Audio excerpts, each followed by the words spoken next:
think this is the party house of Los Angeles. This is amazing. Aaron Kerman is an LA super broker. He drives around in a Maserati selling some of the most expensive mega homes on the West Coast. I want to show you one of the most iconic and exclusive properties in the Hollywood Hills. Today, he's taking two members of his team, Maya and Nisha, also known as Aaron's Angels, through one of his multi-million-dollar trophy listings. He wants the Angels to see the place because there's a good chance it'll get demolished. I wanted to take you here because the truth of the matter is, this house may not be here. Why? In the next couple months. Wait. They're gonna tear it down. Why would anyone want to bulldoze a 9,200 square foot mansion in the Hollywood Hills? Well, the answer is simple. In super rich circles, architecture from the 1990s is worse than ugly. It's out of style. And really enjoy it while you can, because this is maybe arguably the last time we're gonna be able to see it. When you hear how much someone will pay to tear this place down, you may fall off the sofa. But first, let's see what makes this cement mansion a magnet for the super rich. This grotto is looking really familiar. It's not the tiny pool carved into a grotto built out of fake rock, or the faux plants made out of plastic. It's low maintenance. I mean, that's a nice way to put it. It is a total party central. Or the fact that it looks like a great place to throw a party. There's a volleyball court? It's not even the sand volleyball court. Why's Ferrigno selling? And it's certainly not the fact that it was Lou Ferrigno's home in the movie I Love You, Man, where, by the way, the broker was way off on the price tag. This house must be what, $4.2 million? Ultra wealthy buyers are drawn to this place for just one reason. Aaron, this is amazing. This is incredible. It's more like a throne to reign over all of LA. And you could see literally every icon in Los Angeles. In the world of the super rich, gorgeous views like these are worth a fortune.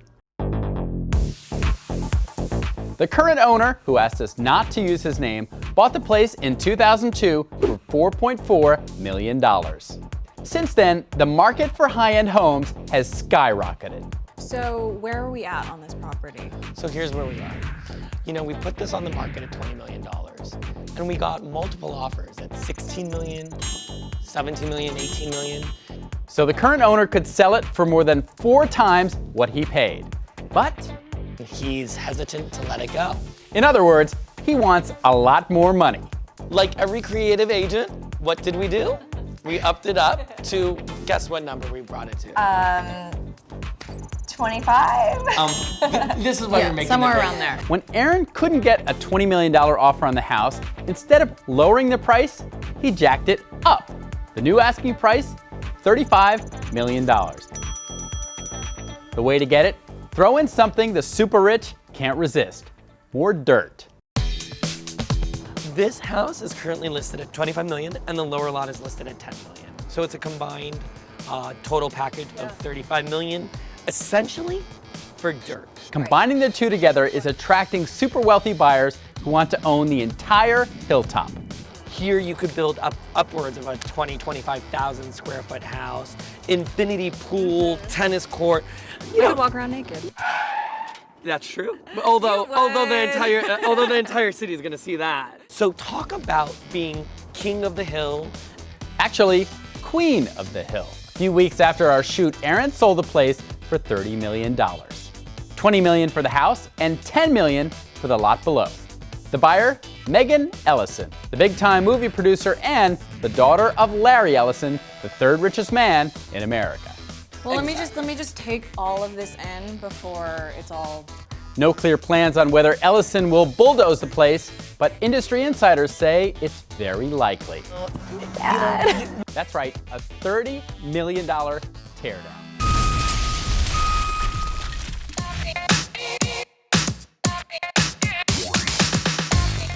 Oh, I love this entrance. Like, It's incredible. these old mansions, they're grand without being obnoxious. Super broker Maria Babayev is taking me inside a mansion on Long Island's Gold Coast. The place was built when Astors and Vanderbilts ruled the town. Today, the old money is gone and the new money is moved in. Hello. Hi, how are you? Good. Meet Eric and Lana Kovikin, and welcome to their home and mega renovation project they've already sunk $5 million into to bring this place back to its Gilded Age glory. All of the woodwork is all original 1902. 100 years ago, mega homes were built a little differently. Supposedly they had 30 people living in this room for roughly 6 months. The ceiling is hand... 30 people lived in this room for 6 months just to carve all of this wood. Yeah, you can see the imperfections and the inconsistencies in all of the trimmings and all of the moldings. This 1,000 square foot library is bigger than most Manhattan apartments. And every square inch is packed with details that would cost a fortune if you tried to do it today. The ceiling is hand-carved plaster, one solid piece. You couldn't reproduce it today if you wanted to. And just like the ceiling, the fireplace is hand-carved. It looks like it belongs in a museum. And when you hear the price tag, maybe it should be. How much would just this fireplace probably sell for if you were willing to sell it? $500,000. Eric knows that all these irreplaceable details are worth a lot of money, so he's insured it. And the policy on just this room is more than most people have on their entire house. If I remember correctly, this room is insured for $2.5 million. This room, This room. just this room, Yeah. is insured for $2.5 million. I wonder whether that policy covers the Ferrari parked in the corner. When Eric and Lana bought this place 2 years ago, they paid around $3 million. It was outdated and neglected, like many of the historic Gold Coast mansions. There were times then most of them were sitting empty or being basically leveled because people were not able to pay taxes on these monsters. This monster is Kirby Hill, built in 1902 for Joseph Sampson Stevens. His family founded Chemical Bank. He was a champion polo player, and he was one of Teddy Roosevelt's Rough Riders. And he and his wife loved throwing high society parties here in the Roaring '20s. So all of the walls in this room have a Venetian plaster on it, which was done by Italian painters that we brought in. I love the work that they did. Before the painters from Italy, someone else did a little work here too. Matt Damon and Angelina Jolie. They were in this very room, filming scenes for the movie The Good Shepherd. This is the corner where, during the Christmas party, the little kid peed on Santa. I think we should go home. You can use our bath if you'd like. I might have some dry clothes. Thank you. Come with me, Ed. The walls in this place are 20 to 30 inches thick, and the massive double doors come with their own serious jewelry. Wow, I love this hardware. What is this made out of? Solid silver. Solid silver. That means silver. these heavy-duty doorknobs are worth $20 an ounce.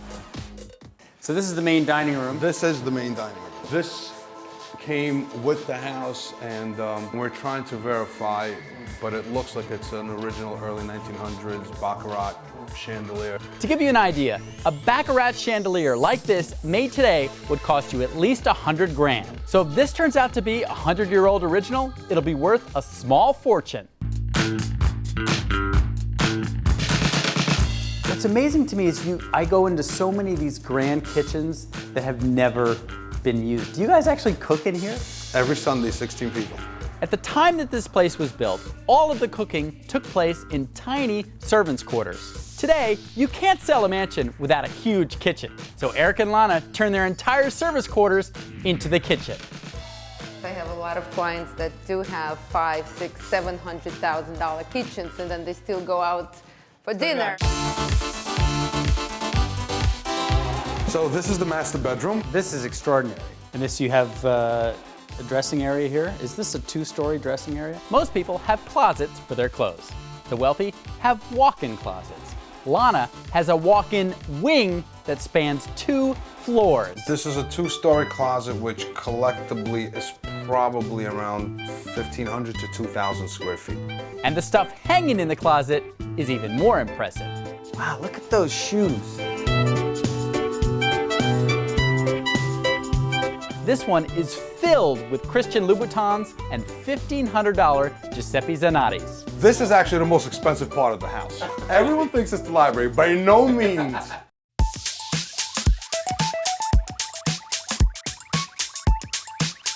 Look at the size of that shower.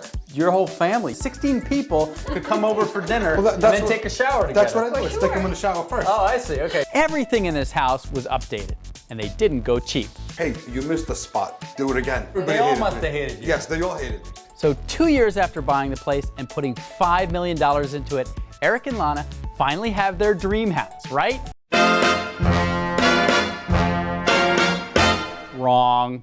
Before they've even finished renovating the place, the couples asked Maria to put Kirby Hill up for sale. The reason? Eric's work has him relocating to Florida. How much do you want for this house? Listed for $11.5 million. 11.5. And we're looking to get close to that number. Do you think 11.5 is a good price for this house? I think it's a fire sale. A fire sale. $11.5 million Absolutely. is a fire sale. Absolutely. Maybe a fire in your $500,000 fireplace, but that's a lot of money for most people. It is a lot of money for most people, but this is not a house for most people.